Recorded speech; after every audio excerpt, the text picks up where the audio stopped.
Hello and welcome. I am Dr. Jyoti Sharma and you are watching our new series Corporate Titan hosted by Omega Finance Club, DME Management School. In this series, we bring you the inspiring conversation with the leading business mind. Today's in very first episode of this, we are honored to have with us Mr. Siddharth Wadhawan, Assistant Vice President, IndusInd Bank, New Delhi. With an impressive experience of 8 years in the field of banking, he brings invaluable insights that will nurture and inspire our management students. The theme of today's episode is From Teller to Trailblazer, My Journey Through Banking. Welcome, Mr. Siddharth. We are delighted to have you with us. Could you please start by introducing yourself and stating your background? Sure. So I started my career with MUFG Bank, and prior to that, so first I was like when I was pursuing my graduation, so I was also a bit confused. So from where I should start my career with. So post finishing my graduation, I entered with a private bank. And I just wanted to explore it, like, how banking works, how actually banking works, which actually fascinated me earlier during my college days. Okay. So post that, I entered into the banking. I started with a private bank. And why you don't opted for public sector bank? So the reason why I don't, I actually tried it for the public sector bank. But after graduation, I dropped for a year for preparation of the public sector bank as well. But post that, like after a year, when I have given a year for that, and post that when I didn't get selected, so I opted for a private bank to actually, you can't actually sit idle post after your graduation.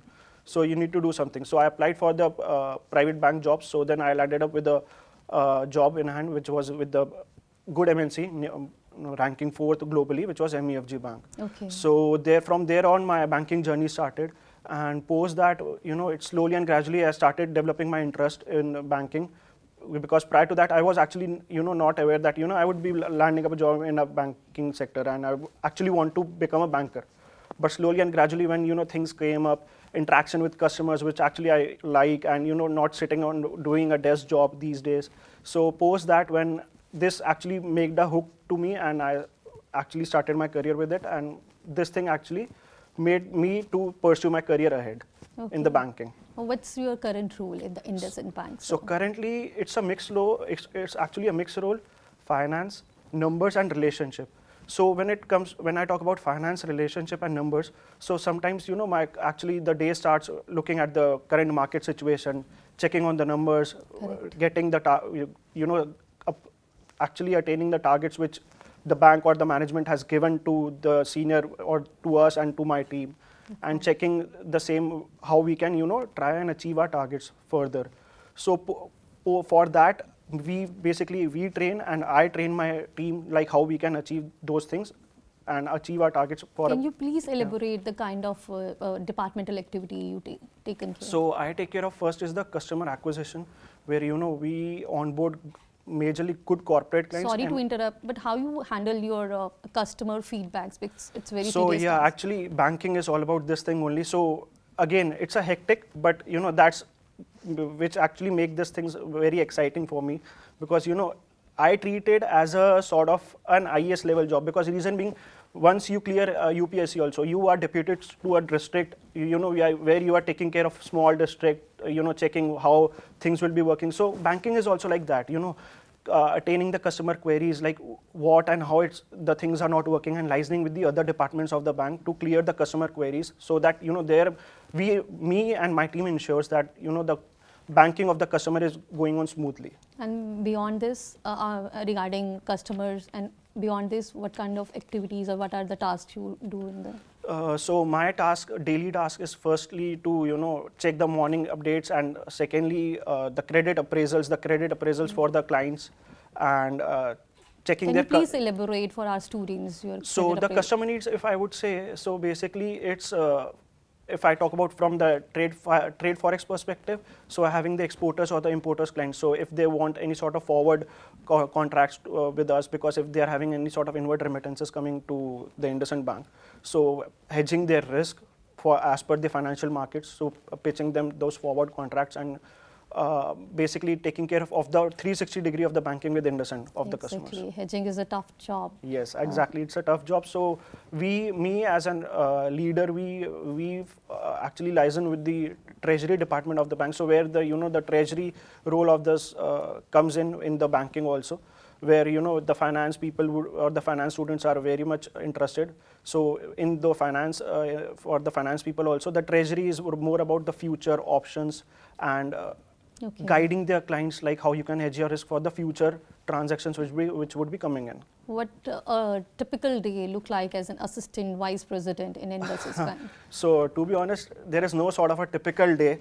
Every day is actually a new day, to be honest, because some days are only checking the updates or checking the client, basically resolving the customer queries, and some days are actually going out and interacting with the customers, like what all you need and what sort of feedback they would be giving us and what sort of solution we can provide to them. So it's a 24/7 feedback system. It's a rotatory 360 degree kind of. Yeah, it's a sort of that, because we as a banker, we are also, I would say it's a sort of a 24/7 job, because reason being, if the banks are off, or if for example, if you are having an account and on Sunday or on a Sunday, if you are having any sort of issue while doing a transaction through my banking app, so again, you would be the one who would be contacting the relationship manager. So that would be, the customer calls up even on Saturdays or Sundays, that, sir, this is not working, how you can resolve it. So again, so it's all about liaising with the tech team also of the bank.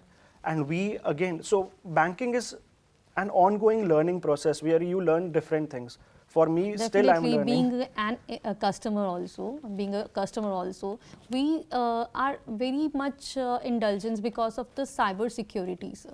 Right. So for the old age people, it's difficult to handle apps in it. What kind of remedials you are having for that? So if the old age people who are not able to handle or do any sort of transaction through their mobile banking or internet banking, even they don't even try to use their ATM card because of the fear of. So there is a difference between a private and a public sector bank. Reason being a private bank, we as the bankers, we provide such sort of doorstep services to the customers, especially for the senior citizens. Reason being, they give a call, and if the senior citizen or any customer, not specifically I'm talking about senior citizen, if any sort of customer who is facing any query and they actually want that the banker should be coming up and resolving this query. So there our role comes in play, to be honest. So my next question will be, sir, why banking? Why not any other option you have taken care in your career? So again, what I feel is like being a commerce graduate, firstly. Okay. Secondly, I was very much, during my earlier times, I was very much fascinated like how this banking industry and how the money moves into the banking. Okay.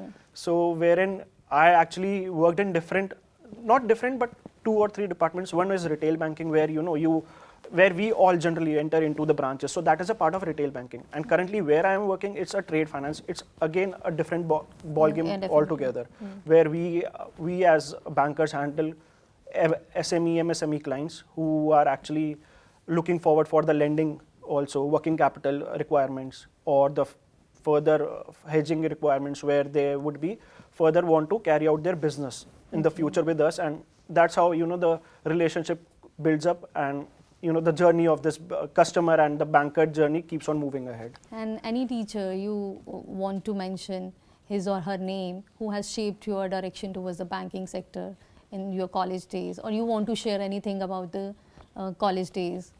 So yeah, during my college days, what actually shaped me was like part of such finance clubs, doing multiple sort of internships, which actually, during your graduation, you are actually very much not clear like where you want to go and where you want to land up. So again, that college days actually played a very huge role in my life, to be honest, because first is these clubs, secondly internships, and thirdly, you basically get to know that where your interest actually lies.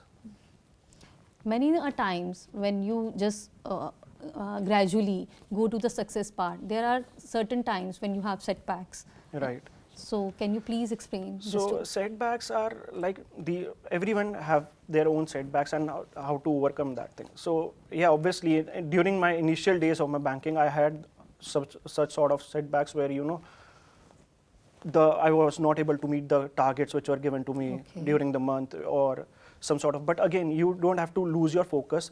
You have to take that basically setbacks as your challenges and move ahead. Because, and secondly, you should be having a good mentor with you, like in your office itself, because that guidance and that support is where you keep on moving forward, and you should take that setbacks as your challenges and move ahead and keep on learning, because that's what a continuous learning process is there. That must be the lessons. You're right. From the and that's what actually keeps motivating you, that this I have to prove it, and I'll prove it again and again.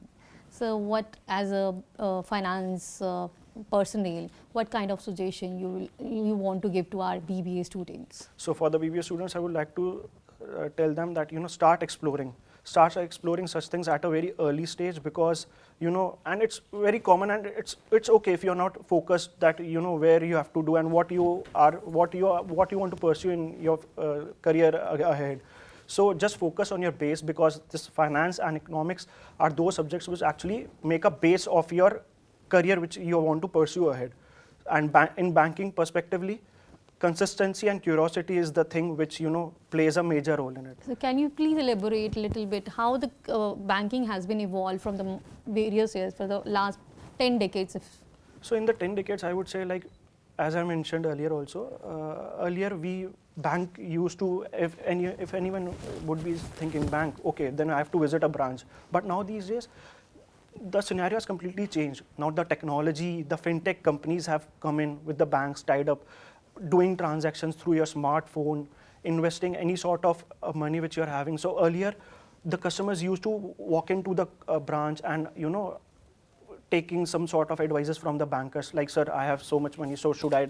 And even the public sector banks, they don't want to listen this all. Right, because they are having such a huge footfall. But now these days, again, public sector banks have now again changed. Reason being because they have to show their profitability, and they have to compete with the private. If they have to compete with the private banks, so they should be having such sort of staff with them, trained staff, where we as a trained staff, we actually guide our customers. Okay, sir, if you are having such sort of wealth with you, so you should invest into the equity market or debt market.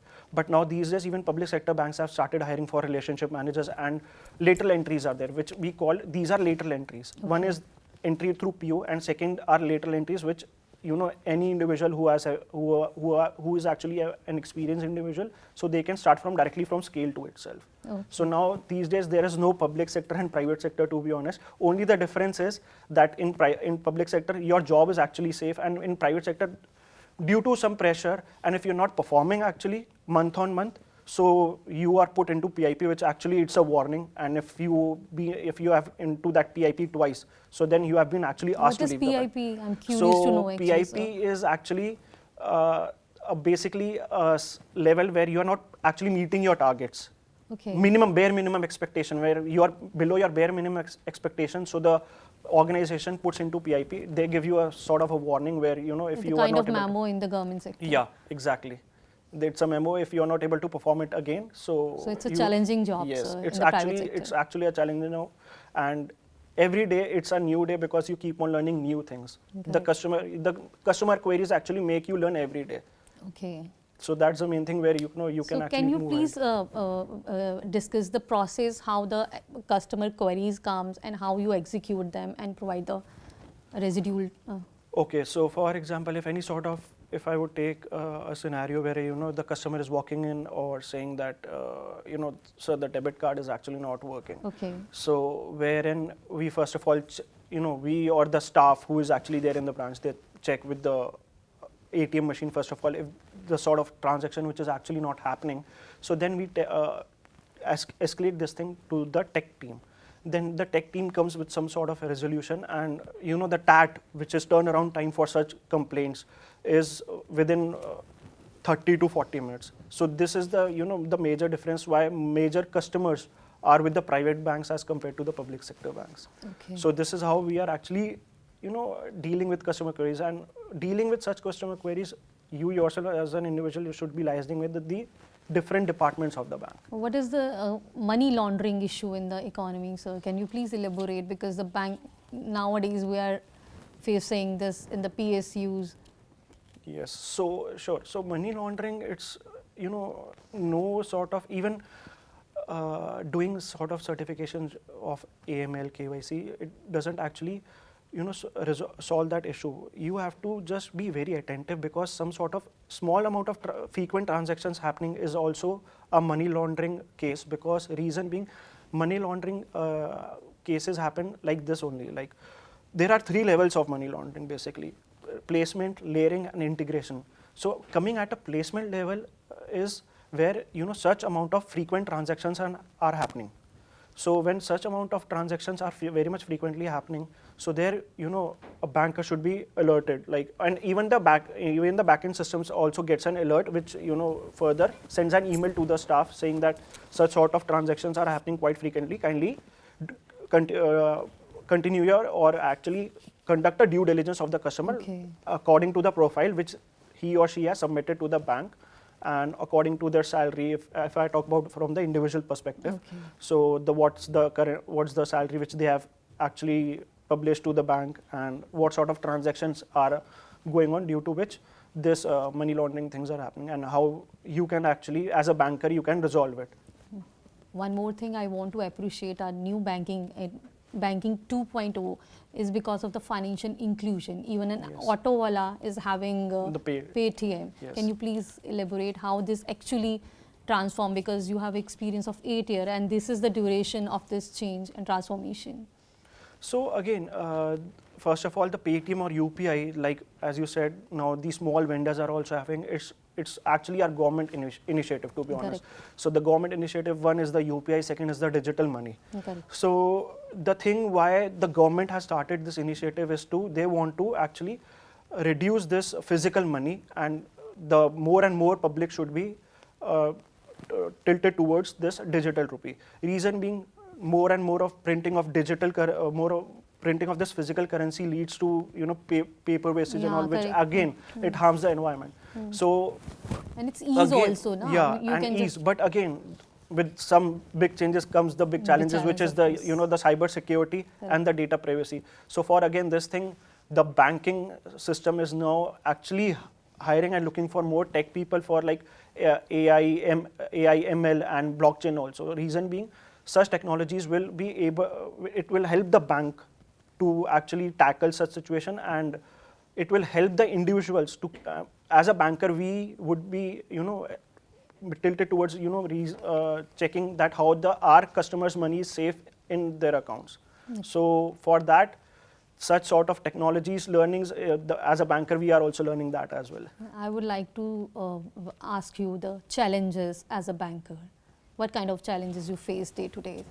So day-to-day challenges, to be honest, at my level is majorly about how the tech of the bank is working, because many a times the customer queries, the more frequent queries of the customers are these only, like the app is not working or the net banking is not there. So this is a challenge, but again for the bank, like the IndusInd Bank, this is an opportunity, as we have to compete with such major banks like ICICI and HDFC. So there the learning for the bank and for the individuals, we also have the challenge. So no job is easy. No job is actually easy, and we as a banker, we also give such sort of suggestions to our senior management that if we want to stand at that level, so we have to improve at our technology level as well. Yes, sir. At the last, just a piece of advice to our BBA students who wants to pursue their career in banking sector. So as I mentioned earlier, the piece of advice would be this, that start exploring early and keep on participating in such One more question. Is it essential that BBA student need to do MBA before entering into the banking sector? So yes and no. Reason being, I am a live example where I haven't done a master's when I entered into banking. So after my graduation, I joined directly the banking sector. So again, with time and things are changing up, again, it's altogether a different thing. If you actually want to have a job after graduation into banking sector, so firstly, I would suggest, or I would advise to the students, like appear for PSU banks. Reason being, students have this also in mind, that what will be the package we will be getting in hand. Correct. So obviously. As an honest and advice, one more fear the students have. the calling jobs. Yes, so the calling jobs is Because not, our students want office jobs at the first instance, which is not possible. which is actually not possible. So the main thing is like prepare for PSU banks, reason being the package which you will be getting as a fresher would be more than a private sector job, to be honest. Because if you join as a clerical or as a PO also, as a clerical, your salary would be somewhere around 50 to 60,000 per month net in hand. And post that you would be having some sort of benefits also. And as a PO, if you join fresher as a PO, so your CTs is somewhere around 18 to 20 lakhs for a SBI PO. And like when I joined, so to be honest, I started my career with 3.5 LP only. But slowly and gradually, I keep, because again, this banking is a sector where you have to keep on learning. If you actually want to grow, if you want to reach to that package level, so you have to keep on adding your certifications and keep on learning. And switches are also a bit, to be honest, it's important because that salary hike you will get if you will switch only. This is the only thing we learn in the classes, and we used to make it understand that diversification is very important. Diversification and the learning should not stop. Reason at this level also, me and many of my seniors, they are pursuing MBA right now. If they have done MBA, so again they are doing double masters. Reason being, you have to stand at that level where the senior management or any sort of individual is not stopping you, that you don't have such sorts of experience or qualification that you will not be promoted from middle to senior level. So again, if you are in private sector, so you have to be on toes, keep on learning, keep on adding certifications, and never settle. That's the main motto which I had, and that's the advice which I will give to the students. Thank you so much, Siddharth. Your journey will truly inspire our students that how dedication, adaptability and continuous learning can shape a successful career in the banking sector. With that, we conclude our today's episode, and keep watching DME TV for the next episode. Have a wonderful day.